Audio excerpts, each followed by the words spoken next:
Hey there, copywriters, email marketers, and agency owners, or even brand owners. Have you ever wished that you could write high converting on brand emails in half the time? Now, I know everybody's aware of ChatGPT and how it makes your life easier, makes writing emails quicker. But what I'm actually going to show you today is something a little bit different. I'm going to show you my layered agency style ChatGPT method that combines analysis, research, and multiple GPT personas to get much better results than just one single prompt. Now, why should you listen to me? We have one brand here we made from 10x of revenue over 12 months, 31,000 to 311,000. Here we have another brand, 120,000 over to $681,000 worth of revenue, again, within a 12-month period. These are all brands that are still working with Hays when we started working them back in 2022. We also have a brand here which is making close to $300,000 worth of revenue every month. This is consistent and it is growing. Again, another customer of Hays. And here we have a 41.5% customer retention rate, which is up 11% from last 12 months. So just so you know, you can definitely trust what I'm about to tell you. And what I'm about to show you today is really going to change the way you write your emails for good. So first of all, we have 3 personas, which I will be giving you the links to in this document. Feel free to check the description and you should be able to see this document in the description there. It'll be able to give you everything from the GBT links to all the prompts I'm going to be using, literally all of this for free. So everything you can see in today's video, you're going to be able to action. So first of all, step 1, we have our research GBT here. Okay. And the job and the purpose of this research GBT is to analyze a specific brand that we're going to be writing for. Okay. Before we even write the copy, before we even come up with the strategy, what emails we want to be sending out, we want to do full in-depth research of a brand. And this GBT here is going to do that. So we're going to go to step 1. We're going to copy this prompt, paste it into the GBT. And then where it says brand name, what we're going to do is we're going to insert the website. So let me just pick a random brand. Again, this isn't going to be someone working with Hays. It's going to be a random brand that I find. And yeah, we're going to include it here. So give me 2 seconds. Awesome. All right. So I've decided to go with Bite Toothpaste Bits. Very interesting brand. I really, really love their branding. Their emails as well are very clean, very cool. So we're going to use this brand. And what I'm going to do is I'm just going to insert website. That's where I'm going to put in the link.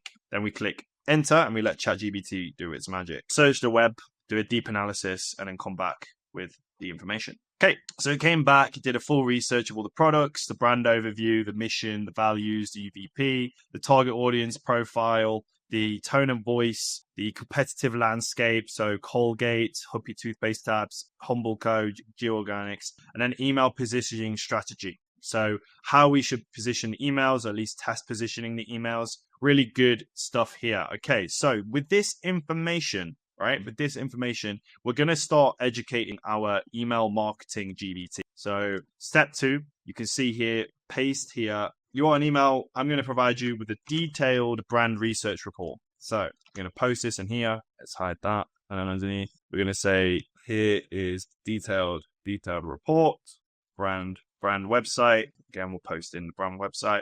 I'm not sure this GBT can't go ahead and research the website, but let's see if it can. So again, step 2, go into this, click the GBT link, email copywriter. This one is really good. It's super popular. I've been using it. It seems to be good. Again, the only thing is sometimes it doesn't research the websites, so you have to give it full information, but it's trained on some very good knowledge about copywriting, specifically around email copywriting. So let's just wait for it to get back to us here. So this is what it got back to me with. Understood, I've ingested, interpreted the full brand research and website. Here is the summary. Again, kind of repeating what the research GBT did, but just with a bit more of a copywriting approach. And then what we're going to do, the final step, is essentially use this bonus prompt where we are going to train the email copywriter GBT on several different email campaign examples that we've used here at Hays. The objective here is promotional. We split them into categories: promotional, educational, and high click. And this is very important to notice. This is good to start with, right? Now, what we do, and this is more of an advanced tip, and I can definitely do a video on this in general, but once you have like a theme of emails that you're sending, say you send emails out for a year with your brand, campaigns out for a year with your brand, you will know what works well, what doesn't work well. It doesn't matter if ChatGPT says, hey, try this thing now. It's like you need to feed it your data and Klaviyo data. And again, what we've done here, we've split it into the 3 categories which we know perform well for our clients. Generally across the board, these 3 work the best, but it's always like specific. So for example, like certain educational emails work better than others for certain brands. Problem solutions may work best for like skincare brands, right? Whereas like tips and tricks may work well for maybe a cleaning product brand or some kind of like styling tips and tricks, right? For a fashion brand. So there's certain emails which are more relevant. But generally, these are all like evergreen emails, which you can send for any type of brand. You just have to be creative. And obviously, ChatGPT is going to help us do that. So we're going to copy this prompt in and we're going to copy it into the email copywriter. And it's going to give us some ideas for Bite toothpaste bits. So this is how I would like plan out the calendar. Really, I would see what key dates we have for July. And you can mention this as well. And then just see what's relevant. So here we've got it's giving it into categories. We've got promotional. The plastic detox kit is back. So it's giving us the email type, the category, the recommended frequency. So how often should we send this kind of email? The revenue potential, which is high. And then description, use product restocked urgency to re-engage existing subscribers and drive immediate action. So essentially, we're going to highlight the plastic detox kits here. And we're going to say, hey, it's back, it's in stock.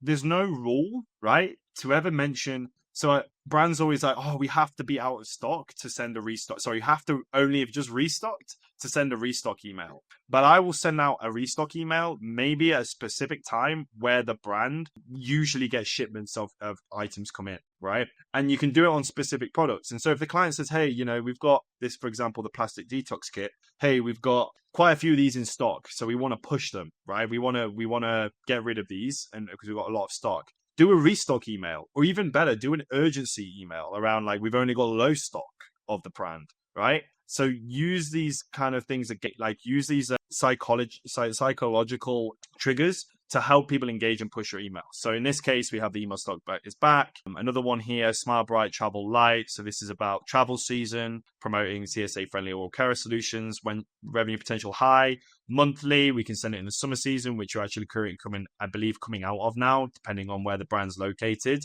But we could also be thinking about, okay, what we're going to be doing for August, going into autumn and getting ahead there. So yeah, we've got some great emails here, right? Some really good ideas. And the next step is essentially to execute. So I like this one. Is this right? 2,100 email reviews. Let's see. She doesn't have. Oh yeah, it does. Nice. Perfect. All right. So let's do. I like that. That's definitely strong. So we've got. Let's pick one from each category. So we'll pick the. Let's execute on the following emails. We'll do this one. I like this one. We'll pick one promotional. Let's do the science one. That one's called an educational. Usually they won't call out other brands. They'll be like Byte versus the rest, but you'll never really call out your competitor. Let's do a invite user generated content. Yeah, let's do this one. I know this is something that brands want to do more of nowadays, is get authentic UGC, because it's much better than can be much better than the paid actors. Not all the time, depending on the actor, but that's another topic. Okay, so we've already had a promotional. We've got a high click one. I'd say for now, let's execute those 3. We've got one out of each category. So we've got an educational, we've got a promotional. Yeah. And okay, so a little extra tip here, right? I could just post this and be like, let's execute on these following emails. And usually sometimes if I'm very busy and I need to get things done, then I will. But if I can take 2 seconds, I can go over to this GBT, which again, I'll link in this folder, which is a prompt engineer. And it basically just improves your prompts. And it's really good to get into the habit before you send a prompt. Is first just put it in the prompt engineer to get it to improve your prompt. And it really comes back with some good stuff. So I'm going to just prompt the prompt engineer a little bit. So I've given you a prompt below. I want you to improve it to be as detailed as possible to make sure I get the best possible output from my GPT. And then what prompt engineer will do is essentially just improve it. Okay, so I just need to tweak it a little bit. What I noticed is it was like giving it tones obviously we've already educated the email marketer GPT on the brand and the tone. So we're going to just slightly tweak this prompt and let the prompt engineer know that the GPT we're using knows about the brand, knows the tone, so we don't need to educate it on the audience and all of that lot. It needs to use the knowledge that we've trained it on to execute. Okay, so can you tweak this prompt slightly? Essentially, the prompt this is going to be sent, the GPT that this is going to be sent to already knows what tone, what audience, and the brand is, also the products as well, because we've already trained the GPT on the brand. So you don't need to give any details there, more just remind the GPT to go back into its knowledge that we've trained it on to execute on this prompt. Okay, so this is perfect. It's pretty much given an optimized prompt. So I'm going to post this in here. And then here we go. Here's 3 fully developed emails. Okay, it's kind of switched a bit. So I don't know why it's got that wrong. We just have to... This is why it's important to always, obviously, check. But still, very cool. So we have 3 emails here written out. Obviously, there's no design elements. This purely is just to show how I would write emails. Once I've done this, is one last step. So this is all great and everything. Again, we will have to tweak little bits. We'll just say wherever you mention bits, it's actually bytes. That's the brand name. So things like brand names, it might get the spelling wrong. So be careful, make sure to check that. Also, in dashes, we want to remove those. Again, it looks super AI, so remove the dashes. Sometimes it doesn't remove them, I've noticed. Yeah, there we go. It's kept it in again. Okay, good enough. I mean, we've got one EM dash, all of it, so it's much better than previous, where it's niche almost every single one. Don't know why ChatGPT just loves EM dashes. It's funny, I remember when I first started copywriting before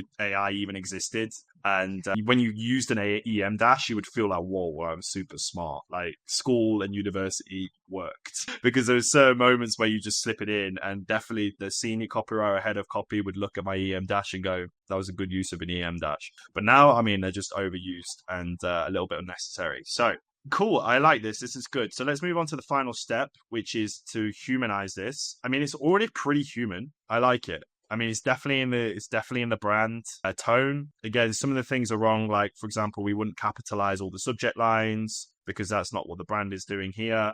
So as a copywriter, you use your own discernment to make sure that these things are right. But basically the content is there, and what we've done 3 emails in a space. It's not even been 5 minutes. So last thing we're going to do is we're going to go to the last prompt here, just above this bonus section. We're going to educate the human tone editor on this. So we have the brand name, brand URL. So this is the brand URL. Brand name is byte. And then the tone description, which we can grab from the Oracle. Let's say here, tone of voice. We'll just put it here and copy it there. Wonderful. Okay, so now we're going to educate the human tone editor on our brand. So for the context, please place it in a generated mark. Perfect. Okay, so all we need to do here is just copy it. So I would do it 1 email at a time, just so that you haven't got a bombardment of emails. But I would post this in and see what it comes back with. 21 reviews can't be wrong. 21 smiles and counting. 21 smiles and counting. What makes people switch to bike? Again, it's even corrected some things, which is cool. So it said bytes here. It's actually said byte. So it's actually corrected it. Really, it's so subtle, the differences, but it just reads more like a human would write. And it's easier to read. When over 21,000 people take time to rave about toothpaste, when over 21,000 people take the time to rave about toothpaste, it's more than just Minty Fresh. I mean, it reads better. It doesn't read better in the sense of it's too perfect. It's easier to read on the eye because, again, this is what this GPT has been trained on. From mess-free mornings to iconic glass jars, our community has discovered a cleaner, better way to brush, and they're not turning back. Again, it's super simple. From glass jar glory is the one it said, people. From mess-free mornings to glass jar glory. Oh, goodness gracious. I'm so glad it's not using that. Glass jar glory. But iconic glass jars, perfect. I mean, exactly. This brand is very iconic.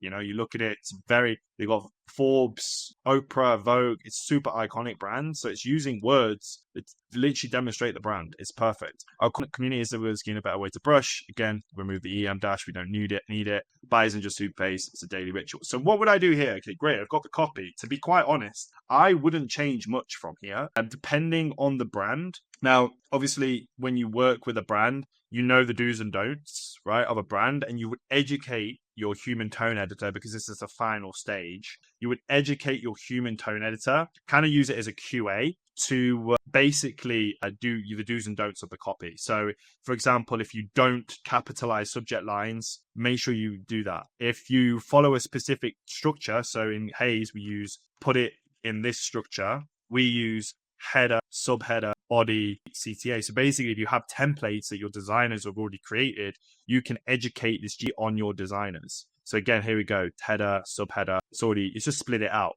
So if this is how you write your copy docs, you just put this in like this. Again, remove the any other do's and don'ts. Maybe there's certain words you don't use. For example, glory, Glassjaw glory. Maybe you don't want to use that word. You don't like it. Educate the GPT and tell it you don't use that word. But overall, I really like this. This is great. So what I would do now is, again, submit this, put it into a copy doc, put it into a Notion, maybe an Asana board, and I would submit this to get designed. Usually, in agencies or in certain brands, you already have your email template sorted out. If you didn't, that's a whole different video, which we can go through, email templates. But this is mainly just on how I write emails. So yeah, I think I'm going to leave it here. I could go and do another one, but I think you can pretty much see how it works. Again, this is genuinely, it's been less than 20 minutes. I'm educating you guys on how to use this. If you're not actually educating someone, it's probably going to take you even like 20%, 30% quicker than what I've done it on today's video.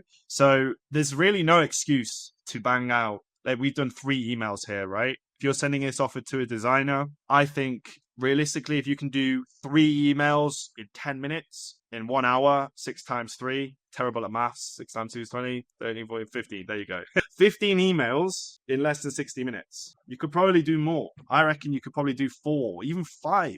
1 a minute once you get really good at this. So there's no excuse to not fill up your content calendar as a copywriter in this era of AI. It's 50% faster, even probably I'd say like 100% faster nowadays to write emails. You get 30% fewer, even 50% fewer human revision hours. So your QAs won't have to check over grammar mistakes too much. It's consistent tone across all of your emails. So once you've trained the GPT on the brand that you're going to write emails for, it's going to remember the tone. It's going to remember the customer persona. All you need to do is, again, just remind it every time you say, like, hey, use the knowledge that I trained you on. And it's better alignment with campaign goals. Like I showed you in this strategy, we're combining strategy and copy here. It literally gives you the ideas with the category, the type, the recommended frequency, the revenue. Like, come on, guys, your strategy and copy's done in less than 10 minutes. I don't know. This to me is a game changer. And I don't like using that word a lot because I always tell GPT not to use it, but it really is a game changer. You've got 4 GPTs here. You're combining all these different AIs trained in different areas specifically to just basically create a team of GPTs that are going to write copy for you in a super quick amount of time. So anyway, that's it from me. If you like today's video, give it a like, thumbs up. Check the description for the DTC Vault. We've got basically everything you need to scale your DTC brand if you're doing 7, 8 figures or more. Book a call with Jordan for a audit, and also to go over how we could potentially partner and work together, and also download or check out the prompts as well. And let me know how you guys get on. If this was helpful, amazing. If it wasn't, tell me how I can improve, and I promise we'll do better in the next video. Anyway, that's it from me. Take care, guys.